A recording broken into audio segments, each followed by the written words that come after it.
الفترة اللي قبل المناقشة بتاعتي دي أنا حرفيًا كنت باحلم بكوابيس، كنت عمّال أحلم إن أنا عمّال أتسأل أسئلة وأنا واقف مش عارف أرُد، ده غير بقى التفكير اللي كان تاعب الواحد والضغط النفسي، والأسئلة بقى اللي بتقعد تسألها لنفسك قبل ما تنام، هو أنا مشروعي كويس؟ هو أنا هاناقش إزاي؟ طب هاقول إيه؟ طب هالحق أقول كل اللي أنا عايزه؟ بس طالما كل ده جه في دماغك، أحب أقول لك إن الفيديو ده هيطمنك أوي، لإن هيخلّيك تاخد فكرة عن كل حاجة ممكن تحصل وكل الأسئلة اللي ممكن تتسألها. معلش يا جماعة أنا مضطر أقول اربطوا الأحزمة ويالّا بينا.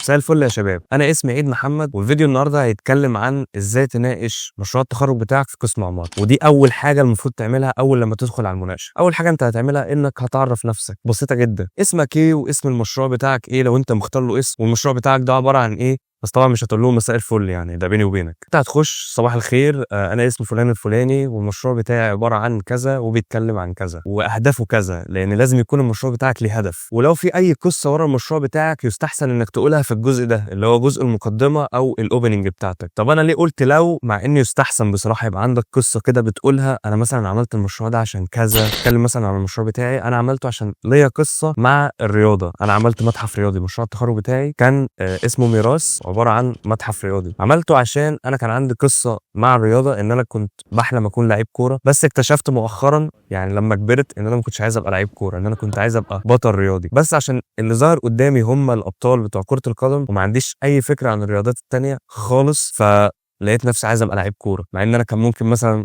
أطلع بطل في السباحة أو في التنس، بس أنا ما كنتش أعرف أي حاجة عن الألعاب دي ولا أعرف مين الناس المشاهير اللي بيلعبوها أو الأبطال اللي حققوا إنجازات. تقدر تقول كده إني كنت شايف إن مصر فيها حاجات كتير مدفونة، فده اللي خلّاني أعمل حاجة زي كده. كان ورا المشروع بتاعي قصة، بس ده عشان متحف، هتلاقي أي حد عنده قصة هتلاقيه عامل مشروع غالبًا متحف، مركز ثقافي، مركز مؤتمرات، مول، دي الحاجات اللي ممكن فعلًا تلاقي فيها قصة أو حكاية تحكيها كده في الأول. بس ممكن يكون مشروعك ده عبارة عن مستشفى، بيتهيأ لي مش هيكون وراه قصة أوي، بس هيكون في هدف وفكرة. أنت مثلًا عندك فكرة إنك عملت المستشفى دي سهل توصل لها من أي مكان مثلًا، ودي بالمناسبة إنجاز عظيم جدًا لو أنت عملته في مستشفى أو في مدرسة، وإنك تخلّي أي حد ما يتوهش في المكان اللي أنت صممته. المهم إن في جزء المقدمة أو الopening بيبقى معاك من 50 ل70 ثانية، مش أكتر من كده. أنا هاقول لك اللي حصل معايا. أول لمّا دخلت صباح الخير أنا عيد. حبيب قلبي. والله الدكتور عمل كده بجد.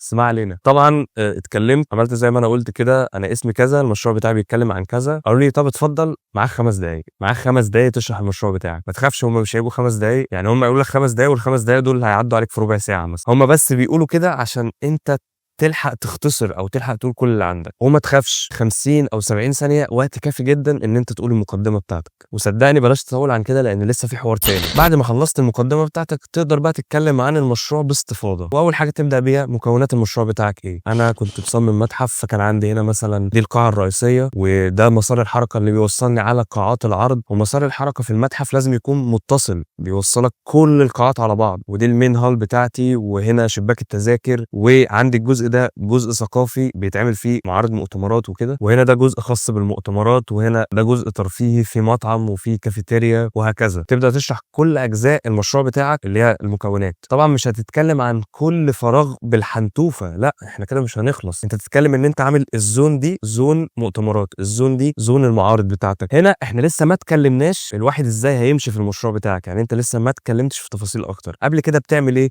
بتتكلم عن الموقع، لازم تتكلم عن محددات الأرض اللي أنت بتعمل عليها المشروع بتاعك، الاتجاهات، الشوارع الرئيسية، بالذات لو مستشفى، تشرح كل حاجة خاصة بالموقع وأنت هتوصل للمشروع بتاعك إزاي لحد ما توصل للمدخل. أول ما تقول وهنا المدخل الرئيسي أنت كده بتبدأ بقى تشرح إزاي الزائر بيتحرك في المبنى بتاعك، وطبعًا كل مشروع حسب وظيفته وحسب فيه كام مستخدم للمبنى بتاعك. أنت على حسب المشروع بتاعك بتبقى عامل سيناريو لكل واحد هيتحرك إزاي، الزائر هيتحرك إزاي، العمال هيتحركوا إزاي، الموظفين هيتحركوا إزاي، لأن في فرق بينهم، وتبقى مذاكر مشروعك كويس أوي وتعرف أنت عندك كام مستخدم ومسارات الحركة بتاعة كل مستخدم، ولازم طالما عندك مداخل ومخارج كتير تقول ده مدخل إيه وده مخرج إيه، وتذكر طبعًا سلالم الهروب أو بطاريات الهروب. خلي بالك عشان أنت لو سقطت أي حاجة من الحاجات اللي أنا هاقولها في الفيديو ده هيسألوك عليها غالبًا. هنا بقى أنت خلاص سخنت ودخلت في الجد، تبدأ تشرح الwork flow بتاعك. أنا مثلًا المشروع بتاعي كان متحف، فكان لازم أشرح لهم الرحلة بتاعتي بتبدأ منين وبتنتهي فين، وكان لازم برضه أشرح لهم لو مثلًا حصل أي حاجة الزوار هيهربوا إزاي، أو لو حد تعب ومش حابب ان هو يكمل الرحله، لان طبعا المتحف كان 4 ادوار، فممكن الناس تكون لا خلاص انا زهقت، او انا مش عايز اخش القاعه دي، عايز اخش اللي بعدها على طول. فكان لازم اديلهم كل البدائل اللي عندي. اللي مش حابب يكمل الرحله للنهايه ممكن يخرج من الباب ده، هيلاقي نفسه في مكان فيه رمب ينزله لحد القاعه اللي تحت، او يطلعه لحد القاعه اللي فوقها على طول، وهكذا. انت بتبدا تشرح كل البدائل اللي عندك. بالمناسبه انا مش عايزك تخاف، لان انت بتشرح كل حاجه على المشروع بتاعك. انا ممكن اكون دلوقتي مش عارف اشرح قوي لان مش قدام المشروع، فاهم قصدي؟ وانت بتبدا تشرح على البلان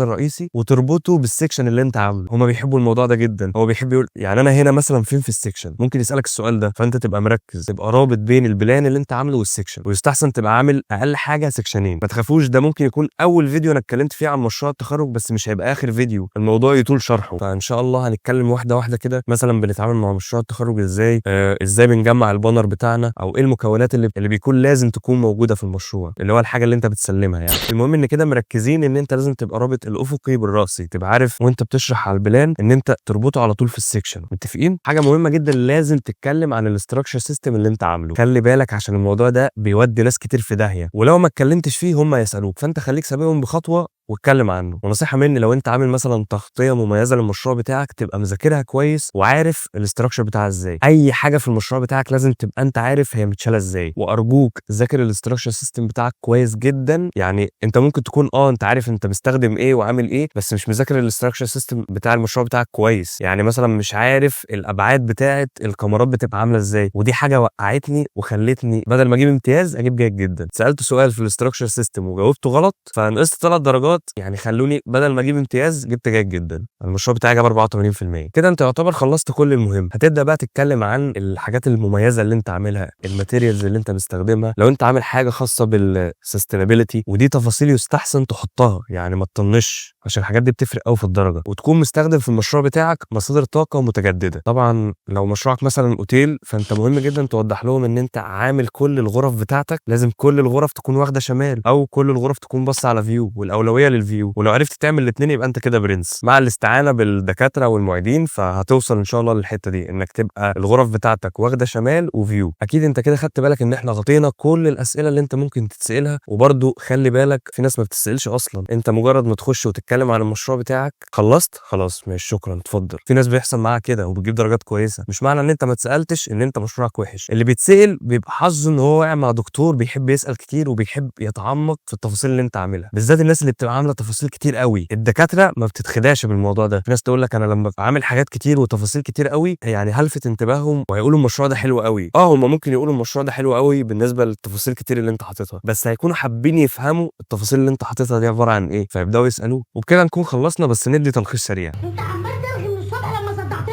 اول حاجه تعرف نفسك وتتكلم عن المشروع بتاعك بشكل عام، زي الهدف منه، رؤيته، اسمه. لو انت عندك فكره في الاسم ممكن تقولها. انا مثلا كان عندي فكره في الاسم بس ما لحقتش اقولها من التوتر. تاني حاجه تشرح مكونات مشروعك، والجزء ده على فكره بيبقى موجود في الدراسات اللي انت عاملها، بس انت هتتكلم عنه. هم حابين يسمعوك انت. يعني بالمناسبه عشان تبقى عارف، هم بيبقوا باصين كده على المشروع فاهمين كل حاجه، بس عايزين يتاكدوا ان هم فهموا صح، فبيبقوا حابين يسمعوا الكلام منك ويقارنوه باللي هم شايفينه. تالت حاجه المداخل والمخارج بتاعتك. رابع حاجه الموقع. خامس حاجه انك تشرح الحركه جوه المبنى بتاعك هتبقى عامله ازاي. سادس حاجه الاستراكشر سيستم. سابع حاجه تبدا بقى تتكلم عن الحاجات اللي انت عاملها، الحاجات المميزه والماتيريالز واي تفاصيل انت عايز تقولها، حاجات بقى بتاعه الاستدامه وكده. طيب سؤال مهم جدا، هل ممكن يتكلموا معاك في التكلفه؟ ممكن يقول لك مثلا المشروع بتاعك ده يتكلف كام؟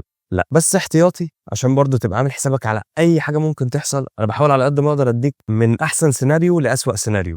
لو رخموا عليك قوي، انت تقدر باختصار تعمل حاجه بسيطه جدا. هترزع المشروع بتاعك على شات جي بي تي وتقول له اديني تكلفه تقريبيه، وممكن تقولها بس هتقول ان دي تكلفه تقريبيه. ونصيحه مني، لو هم ما سالوش في الحوار ده ما تتكلمش فيه خالص، لان انا في المناقشه بتاعتي حاولت بس كده اجيب لهم سيره التكلفه. انا ما اتكلمتش في فلوس، بس اتكلمت ان المشروع ده هيعمل دخل كبير للدوله بلا بلا بلا. قالوا لي بطل فتي، قالوا لي كده بالحرف. فما تجيبش سيره التكلفه لو ما اتسالتش عنها. اخر حاجه ونختم على كده، شكرا. لازم تتقبل اي نقد. وما تقاوحش. لو قالوا لك انت غلطان في حاجه، انا المفروض فعلا كنت اخد بالي، بلاش تقاوح. الا لو انت بقى واثق 100% من الحاجه دي، فتقدر تقنعهم بشكل لطيف. ما تقولهمش لا يا دكتور انا صح وانت اللي غلط، تبقاش بجح. انت ببساطه يعني قول لهم ايوه انا فعلا المفروض كنت اخد بالي، وغير الموضوع. خليك ذكي. اهم حاجه ما تقاوحش، عشان صدقني ده ممكن يأذيك. واهم حاجه ذاكر مشروعك كويس جدا جدا جدا. ذاكر كل حاجه فيه، تبقى حافظه. ده المشروع بتاعك وانت اللي عامله، فما ينفعش انا اسالك في حاجه في المشروع بتاعك وانت تقولي لا ما اعرفش. فلازم تكون عارف كل حاجه انت عاملها، وبس انت كده هتكون جاهز لاي حاجه ممكن تحصل. وبالتوفيق للجميع. شكرا جدا لكل الناس اللي اتفرجت لحد هنا. وما تنساش لو انت مهتم بالمحتوى المعماري والمحتوى البصري بشكل عام، يا ريت تعمل اشتراك لو لسه ما اشتركتش، وتفعل زر الجرس عشان يوصلك كل الفيديوهات الجايه. تعمل لايك لو الفيديو عجبك، وتشاركه مع اصحابك.